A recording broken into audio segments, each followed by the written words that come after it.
Suicide is a tough topic, but the Washington County Reach for Hope Suicide Prevention Coalition wants you to know that there is always hope. We are a caring community reaching out to provide compassion and hope for a community free of suicide. In the next half hour, we'll talk with community partners to identify risk factors, raise awareness, and discuss prevention strategies. Hello, and thanks for joining us. I'm Melissa Anderson, and welcome to another edition of Reach for Hope, where there's always hope. Now, there's a new mental health crisis lifeline nationwide now that will not only reach our people easier, it's an easier number to remember, but also streamline the system better here in Utah as well. With me today to talk about this is the 988 Suicide Crisis Lifeline is Teresa Wilie, Reach for Hope Coordinator, and Nick Nuccitelli, who is a police chief of Lavercan and also a member of the Reach for Hope Suicide Prevention Coalition right here in southern Utah. Welcome to both of you. Thanks for being on the show today. Yeah, thanks for having us. Thank you. It's a very important number because the other one was so long that most people couldn't get it, and if they did, it was backwards. Mm-hmm. And so we have a new number now that's 988, 3 digits, easy to text, easy to punch into your phone or to call. Tell us, Teresa, why this is such a significant move, especially trying to save lives. We're excited about this, and it's been in the works for a really long time.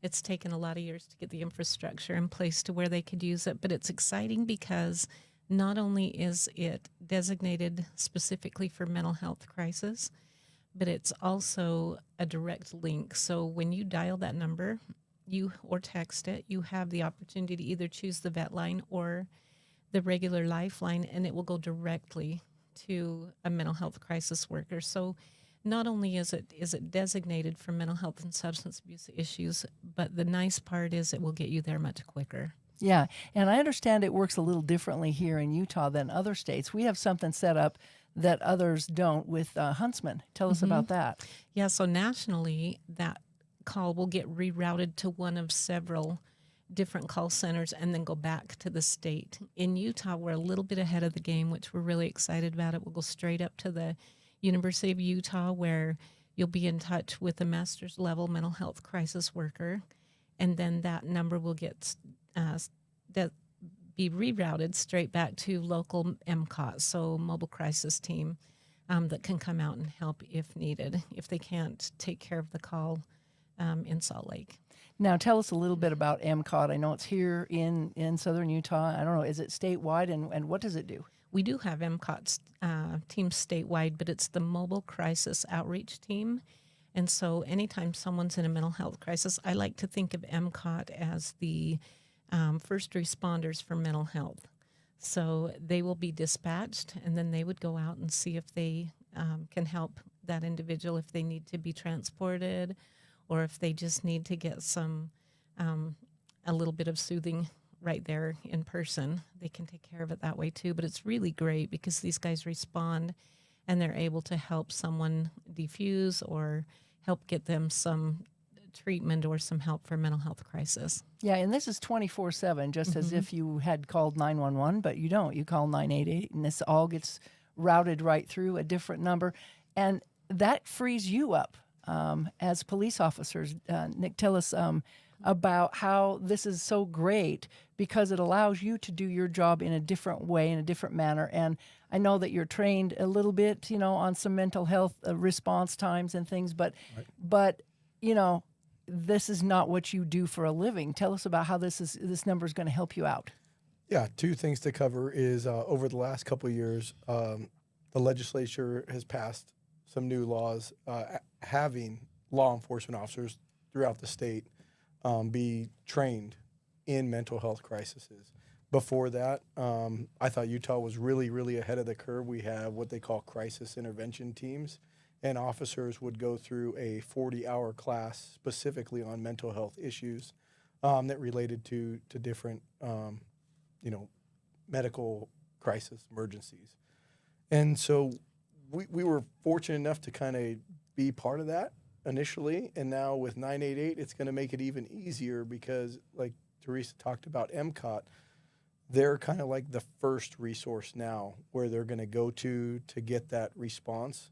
And there's a certain, group of questions that the dispatch center goes through before they send officers out there to respond. I think we're making some headway when it comes to mental health in our community and in our life, actually. I mean, there's a lot of changes that are happening for the good. Teresa, as part of Reach for Hope's mission is to engage community partners and identify and reduce risk factors, raise awareness, and implement research-based strategies. How well do you think this number then will help in connecting the right people at the right time?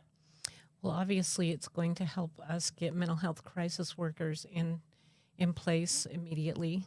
It also helps us work better with law enforcement because they're not trying to be putting out those mental health fires right on the spot. And potentially sometimes that could escalate a mental health crisis. So it's really helping us connect better with the community resources that we have. And I feel like we'd be dropping the ball if we didn't talk a little bit about the Access Center when we talk about mental health crisis. So individuals that are 18 and over can go to the Access Center at Intermountain, and if they're in a mental health crisis or struggling with suicide ideation, they can go there and get treated. It's a 23-hour stay, so they don't have to be admitted, but they can get their meds kind of regulated and regulate their emotions, give them a place to just kind of relax a little bit and sit with a crisis worker. And that's one of the resources and one of our community partners that we work closely with to help de-escalate some of these situations.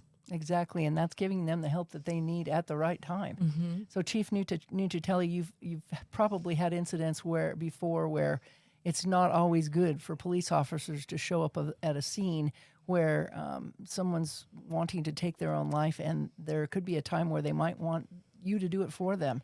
How is this going to help de-escalate? Because you're not going to possibly be first on the scene. Yeah, I think one of the things that police officers have kind of adapted to really quickly when it comes to mental health crises and responding in the past is understanding that time is a huge friend in de-escalating, in understanding, in building trust, and some of those abilities to make that person that's in crisis find a healthy, safe environment to recover. So for us, that is the biggest thing is allowing that time and getting that initial help. And I think 988 is just going to be a number that over the course of time, people learn to use that number instead of automatically calling 911, which is the police and fire number for emergencies. Yeah, so that's the number for public safety. And Yes. and that's going to free them up to do their jobs as well. 911, when someone calls 911, then those dispatchers have to take that call in. So I want to find out real quickly then how this has been going on for a number of years, Teresa, that we've been looking for this number. How does this work and who pays for this? Is there money that goes into this fund that helps through the Huntsman Foundation? How's this whole operation funded? And it took a long time to get this set up. Yeah, so the legislature pays for that. They've allocated funding for that. And each state is responsible for the infrastructure that is going to be able to move this forward. I feel like, we're very fortunate in Utah that they've been really progressive about getting ahead of the game. We're ahead of the nation as far as getting some of these things in place, and I feel like we're really lucky that way. Yeah, it's really important to be able to have the resources there and the timing and everything. And we thanks to you guys, we've really helped move that along, even as much as it takes a long time to get there. I feel like it's been a snail. We've been waiting for a bit, haven't we? Yes. So with Reach for Hope, how do you hope to spread the word about this 988 number? I mean, I've seen it in various places where the Family Healthcare Clinic and other places have put that number out there. Tell us how we plan to get this number out. And I guess the more we see it or hear it or it's visually there, we'll remember it. Yeah, and that's one of the things we're doing is try to push it out on the materials that we give out to people, printed materials, radio. We'll have that on our social media. So we'll be promoting in some of those ways and also at the events that the coalition sponsors. Yeah. And I don't know what you do at the police department with that, Chief Nuccitelli, but obviously it'll be posted on the wall or something. Yeah, for sure. And we with the materials that we give out to people, they're consumers, and we make sure that they understand that those resources are now available to them. So instead of directly calling us, they can reach out on that number as well. Yeah, that's good. Good information to get out there. Now, Chief Nuccitelli, or I just call you Nick again, you have really helped out with Reach for Hope. Why are you so vested in this? I'm super vested in it for a couple different reasons. One, I think when you take the totality of the stresses that come along with being a police officer, there's experiences while you're in the job that really affect you, right? And so the friends and the relationships that I've made over the years, a lot of those have to go back to having a good balanced mental health picture. And that just goes into being a good officer, right? Hopefully, if you have a good balance to life and a very kind of structured way of approaching all these problems, you can help solve it for the long term, not just the short term of being called there one time. You can create actual solutions that benefit the community members. And that's one of the things that, as a police department and what we do for specifically La Verkin Police Department, is we follow up with some of those citizens that go through these episodes and these crises. And so that's why I'm vested. I've been through a couple of different experiences in life as a police officer, specifically where it was a suicide by police officer. And I've been on multiple families where we've responded to people that have, unfortunately died by suicide. Mm-hmm. So when you see that hurt and you see kind of like that pain that goes along with it, that's why I have a vested interest. I think, being surrounded by Teresa and the other partners, Melissa is huge in this, right? and we have a lot of people, but my family is supportive of it as well, because I think if we can normalize some of these things that we've come to always have a taboo about, if that can I say that? I don't know. But anyway, about the stigma that relates to that. Yeah, I think if we just talk about it, there's hopefully going to be some benefits to it. And I've had the great opportunity of talking to people when they're in crises and months down the road or weeks down the road or even years down the road, those people have reached back out to me and said, what an amazing thing that you did to kind of help me through that troubled time. And those are things that I learned specifically through my involvement with Reach for Hope. Yeah. And educating myself on how to find people that really care. And I think that's what it's all about, is education. And this is a 988 number is more than just a crisis line. It's a lifeline. And Teresa, you've been with Reach for Hope and at Southwest Behavioral Health for I don't know how many years, but your name is up there. And I'm sure that you have the same interests, vested interests as Nick does. Tell me a little bit about your passion for this. Yeah, 100%. I've for a lot of years, I had students working with at-risk youth in the middle schools. I had quite a few students who struggled with suicide ideation. Lost a couple students, actually. And it's been a passion of mine. We all have people that we love and care about that struggle with mental health issues. And one of the goals is to try to get people talking about that. We want people to not be afraid. And like Nick said, we want to reduce the stigma that goes along with talking about mental health. We want people to feel comfortable.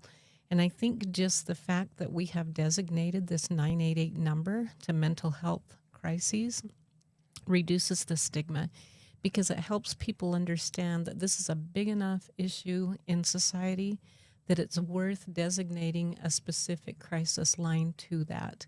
Mm-hmm. Something as relevant as 911, with the 988 number.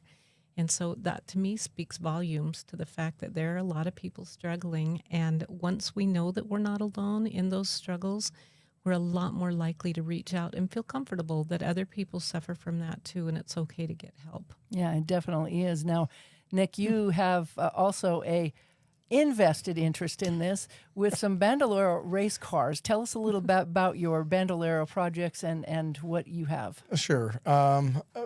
For my life growing up, I really found a lot of I call it my balanced time in life with racing. I love the competition. I love the building. I love the camaraderie of it. I love kind of leaving that place and going to a loud, obnoxious arena of asphalt and rubber and burning gasoline and things like that. So all of my kids, including myself, we've all raced cars, and currently all three of my kids, age 14 to 9 years old, all race 15 to 9 years old now. Sorry about that.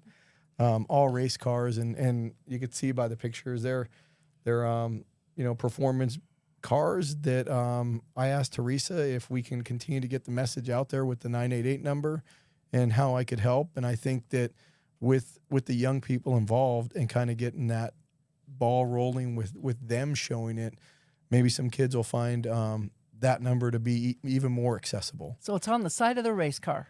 It's on the side of the race car, on the hood of the race car. It's everywhere that we could put it. And yeah, we're super proud to be a part of it. We'll take it to every racetrack that we go to and kind of get the word out. We race at a couple different tracks across the western United States.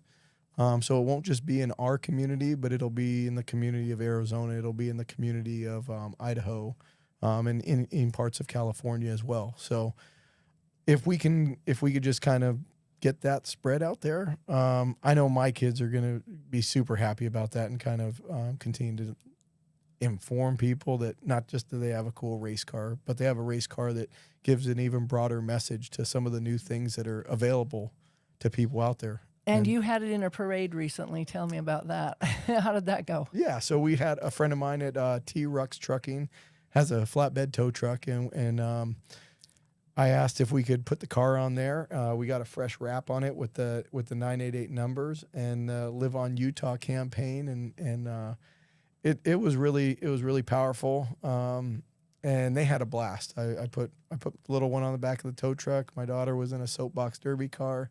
And we're going to have an event on Saturday to kind of tie all of that together. So we were just out there promoting our Cops and Cars event where Reach for Hope is going to have a booth, and some other awesome community partners will be out there to support a younger crowd. And tell us when that is and where at. So it'll be at the Laverkin Elementary School, and it is this Saturday on September 10th.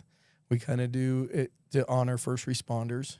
So we have a car show, and then we also do soapbox derby races where kids, usually the ages of 6 to about 15 or 16, compete going downhill in gravity cars. If you haven't seen that yet, you need to. It's so much fun. So yeah, so it's really cool. Laverkin City is a big supporter, and obviously I'm really vested in the community there, and just want to help out and do fun things that hopefully bring everybody together in that kind of environment. And there'll be a lot of cops and cars, right? Yes. Yeah. I think the cops will still be out there doing their job and maintaining the cities. But yeah, we hope to get everybody's invited. It's a free event. There'll be food, bounce houses, vendor booths, and then there'll be a concert at the evening that everybody can enjoy. So Wow. yeah. Well, it's supposed to rain that day, so let's just hope for the cooler temperatures than what we've had lately. Thank you for sharing that. I appreciate it. Teresa, obviously you'll be there with a booth and be sharing the word and the new number. Hopefully we'll get a good turnout. Yeah. And this is one of the things that I find really, really fun is that we're partnering something that's fun and upbeat with that suicide prevention messaging. How cool is that we can talk about that in a positive way instead of having it be something that people don't dare talk about anymore, you know? So the partnership there is really, really fun and really cool. And I like the fact that you've got your kids there and they're involved with your Bandolero racing and that they're out promoting this. I mean, how cool is it for them to be able to go out and spread this positive message of, hey, you know, there's always hope. Here's a number you can call. Yeah. And it's so cool that you're engaging with that and allowing them to be a part of it. Yeah, I think the Reach for Hope committee is inviting, right? And I really enjoy my time there. And I know that like not just my kids, but like even their friends and their other classmates and things like that see this have a lot of questions to ask them. And those are things that they kind of, educate them about. So I'm really happy that that's the direction that we're going to be going, is continuing just to talk about it in a positive way. Yeah, and Teresa, how do you feel about this 988 number? We've run it almost into the ground, but it really needs to. It's so important that this gets out there. Will there be any opportunities to get this out into the schools or just education beyond what we're already seeing? Yeah, we're promoting this with the Hope Squads throughout our secondary schools in the county. So they'll be aware of that, and then they in turn will be able to share that with their peers.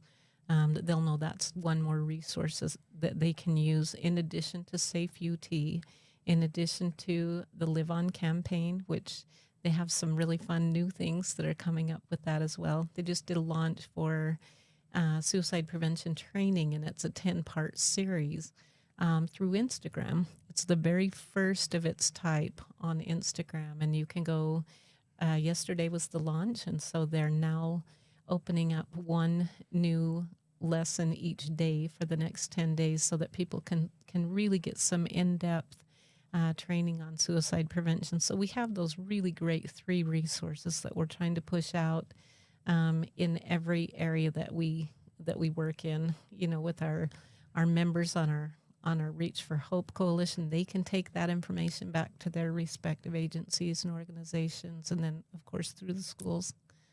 And anytime you can get that message out to kids, it's really important. And you give them a phone or a video game, and they're going to go for it, right? Yeah. I mean, when you said Instagram, I was like, oh, kids. Yeah. Because, I don't look at that much, but I know there are others that do. And if those kids could be on their phone 24/7, they'd be looking at that. Mm-hmm. How cool is it that they can go on there, answer a few questions or whatever, and learn, and also possibly save a life? Yeah, for sure. Yep.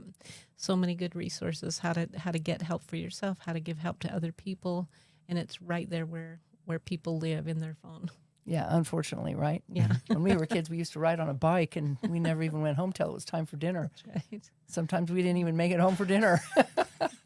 Anyway, do you have any last thoughts, Nick, about all of the things that are happening? And I mean, it feels like we're evolving into a new generation of openness and inclusiveness, and also with this 988 number, it's a crisis hotline, lifeline, but like the graphic says, there is hope.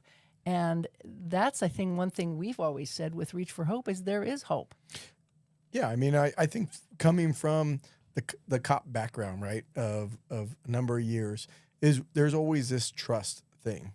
And it's like, how do we find that resource that's very trustworthy, that we're willing to open up to, that we're willing to go? So I think as far as what we're doing as a country to kind of say, okay, let's streamline this process. We've realized that there are issues here, and that, even some of the statistics where you talk about law enforcement suicides, right? People say that being on law enforcement is a dangerous job. Well, it's even more dangerous once you're out of law enforcement, because you have the opportunity to lose your life a lot quicker. I think it's 3 times more, 4 times more. For first responders. Yes, for first responders, 4 times more. Wow. And so I think this number will kind of streamline the process of having a trustworthy source and allowing people the opportunity to just call. And I think once, you call it and you talk to somebody and there's a good interaction on the other end of the line, then that word of mouth will just continue to spread, and it'll become the normal of where to go for help during those situations. And everybody is attached to the phone. Social media is really cool. And that's what's so progressive about doing that on Instagram. I mean, I don't have that, but I know that my wife, I know my kids have that, and they're very in tune to like what's new, what's popular, what's bringing them into that screen to give them that education. And I just hope we continue, or Teresa and the group and all of the partners continue to make that as normal and refreshing as it could be, to always have a positive look at this, because it's when we talk about it, right, it's always sad and it's always kind of hurtful to discuss these things, especially with personal experiences. But this is one of the coolest things that we could be a part of right now. And I do like the fact that when you have an issue, there's genuine care to find a solution and help for them. Right. So. And Teresa, any last thoughts quickly. Just use the resources we have. They're out there. We've been really, really good, I think, at creating resources in the state of Utah. So use them. Use them. 988 has Spanish options as well, and they also have other kinds of interpreters there that they can help us. So use these resources. They're important. Great. Thank you for joining us today. And thank you for joining us. And remember, text or call 988 if you need help. Have a great day.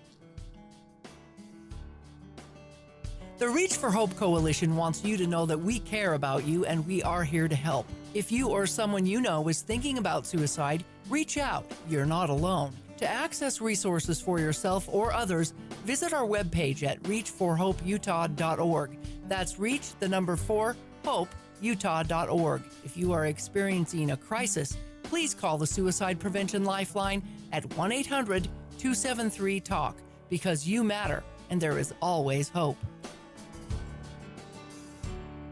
This has been a production from a podcast studio.